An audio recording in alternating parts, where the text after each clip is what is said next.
Greetings in the precious name of Jesus Christ. यीशु मसीह के कीमती नाम में मैं आप सभी का अभिवादन करता हूँ। Welcome to this Hindi Sunday service of Ebenson Ministries. और मैं आप सभी का इस हिंदी संडे सर्विस जो एवेंशन मिनिस्ट्री की तरफ से है आप सबका स्वागत करता हूँ। For today's meditation, let us turn to Ephesians chapter 1 verses 17 and 18. और आज के लिए हम देखेंगे इफिसियों की किताब उसका 1 अध्याय उसका 17 और 18 वचन। That the God of our Lord Jesus Christ, the Father of glory, may give to you a spirit of wisdom and revelation in the full knowledge of Him, the eyes of your heart having been enlightened, that you may know what is the hope of His calling. कि हमारे प्रभु यीशु मसीह का परमेश्वर जो महिमा का पिता है तुम्हें अपनी पहचान में ज्ञान और प्रकाश की आत्मा दे और तुम्हारे मन की आंखें ज्योतिर्मय हो कि तुम जान लो कि उसकी बुलाहट की आशा क्या है और पवित्र लोगों में उसकी मिरास की महिमा का धन कैसा है। Then Paul is praying for the believers in Ephesus. और जो पौलुस जो है वो इफिसियों के जो वहाँ के विश्वासी है उसके लिए वो दुआ करते हैं। He is praying to enlighten the eyes of their heart so that they may know what is the hope of God's calling. और वो जो है वो प्रार्थना कर रहे हैं कि उनके हृदय की जो आंखें हैं वो प्रकाशित हो ताकि वे जान सके कि परमेश्वर की बुलाहट की आशा क्या है। What are the riches of the glory of His inheritance in the saints? और संतों में उसकी महिमा की विरासत का धन क्या है। What are the surpassing greatness of His power toward believers? और विश्वासियों की और उसकी शक्ति की महानता क्या है। As we grow in the grace and knowledge of God, we will be used of Him to illuminate the world around us.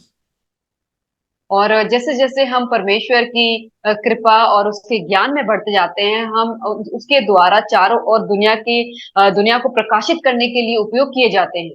Paul prays for the spirit of wisdom and revelation.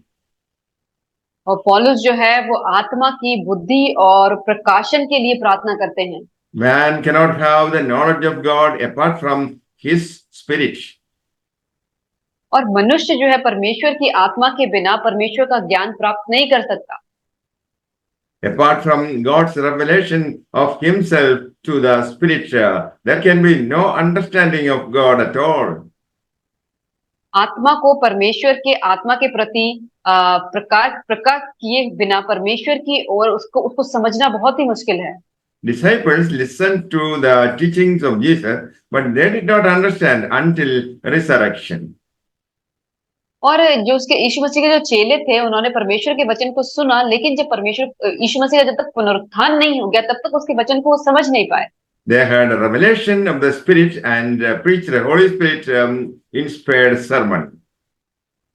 और जब उनको पवित्र आत्मा का ज्ञान हुआ उसके बाद उन्होंने जो प्रचार किया वो पवित्र आत्मा से होके उन्होंने प्रचार किया। It will be in the Spirit and by the Spirit of wisdom and revelation that we will begin to understand God's mission in the world. और ये केवल पवित्र आत्मा के द्वारा हो सकता है कि जब आत्मा हमारे अंदर आती है तब हम जो संसार में परमेश्वर के मिशन का जो उद्देश्य है जो हम उसको बताते हैं। We will begin to know our part in God's mission. और हम ये जानना शुरू करते हैं कि उस मिशन में उस उद्देश्य में जो परमेश्वर का कार्य है हमारा रोल क्या है। Our relationship with Jesus must be based on the revelation of Himself through the Holy Spirit. और यीशु के प्रति हमारा संबंध जो है वो पवित्र आत्मा के माध्यम से स्वयं को प्रकट करने पर आधारित होना चाहिए। He wants to be with us. और वो हमारे साथ रहना चाहता है। We must live in Christ and understand what we will be in Christ. और हमें जो है वो मसीह में रहना है और हमें ये समझना है कि हम खुदा में और क्या हैं। Paul says that we are His treasure, His wealth.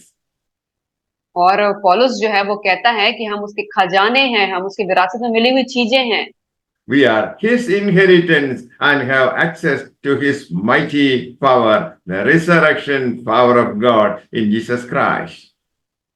और वो कहता है कि हम जो है परमेश्वर की महिमा को महिमावंत करने के लिए उसकी विरासत में है।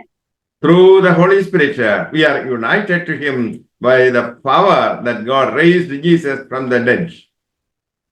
और पवित्र आत्मा के जरिए जो है हम यूनाइटेड हैं, हम एक दूसरे से मिले हुए हैं और उसी ताकत से जिसने परमेश्वर ने यीशु मसीह को जीवित किया, Apprehends God's power and live victoriously. और हमें जो है परमेश्वर की ताकत को पहचानना है और हमें एक विजयी जीवन को जीना है। God's eternal plan is to have sons to accomplish His purpose. और परमेश्वर का उद्देश्य ये है कि वो अपने बेटे बेटियों के जरिए जो अपने जो मिशन जो है उसका जो पर्पस जो है उसको पूरा करे। People with hearts renewed by the Holy Spirit are the sons of God. और वो लोग जो पवित्र आत्मा के जरिए जिनका हृदय जो है उनका नवीनीकरण हुआ है, नया हुआ है, वही परमेश्वर के बेटे बेटी हैं। We have the surpassing greatness of power. और हमारे पास जो है वो सारी चीजों से बढ़ के जो ताकत है वो हमारे पास है। This is the kind of power God uses today to reach His goal and accomplish His plan.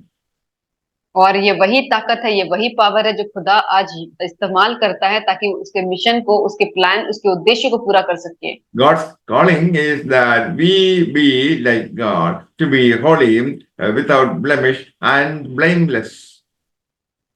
और परमेश्वर का उद्देश्य हमारी बुलाहट का ये है कि हम पवित्र बने जैसे हमारा खुदा पवित्र है और हमारे अंदर कोई भी दाग ना हो, हम बिल्कुल भी ब्लेमलेस रहें। Saints are God's inheritance to glorify God. और संत जो है परमेश्वर की महिमा को महिमावंत करने के लिए उसकी विरासत है। Every redeemed person has a role in God's plan. और हर एक मनुष्य जिसको उद्धार मिला हुआ है उसका एक रोल है परमेश्वर की योजना में। By the surpassing power of resurrection, we can lead many to God's glory. और हम परमेश्वर की जो पुनरुत्थान की जो ताकत है उसके जरिए हम बहुत सारे लोगों को परमेश्वर की महिमा में ला सकते हैं। May the Lord bless you all with these words. Amen. परमेश्वर आप सबको इन वचनों के द्वारा आशीष करें। आमीन।